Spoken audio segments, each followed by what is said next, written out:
Hi, and welcome back to Scratch. Today, we're going to make a 3-bean salad. If you'd like to support the channel, please like and share this recipe. For this, we'll need half of a red onion, 2 cups of green beans, a half cup of dried chickpeas, a half cup of dried kidney beans, a half cup of mayonnaise, 2 tablespoons of apple cider vinegar, a tablespoon of sugar, a quarter teaspoon of salt, and a quarter teaspoon of pepper.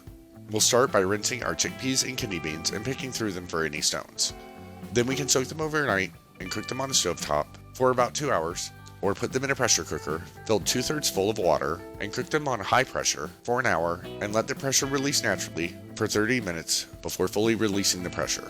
While our beans are cooking, we'll peel and thinly slice half of our red onion and reserve the rest for another recipe and let the slices sit in a bowl of water until the beans are done. While the beans are naturally releasing, we'll fill a medium pot half full with water and place it on the stovetop over high heat.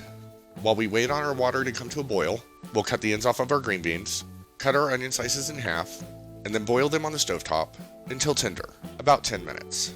Then we'll drain our chickpeas, kidney beans, green beans, and red onion. While the beans and onion are draining, we'll whisk together our half cup of mayonnaise, 2 tablespoons of apple cider vinegar, tablespoon of sugar, quarter teaspoon of salt, and quarter teaspoon of pepper. Then we'll mix in our beans until well coated. We'll allow our 3-bean salad to chill in the refrigerator for at least 2 hours before serving.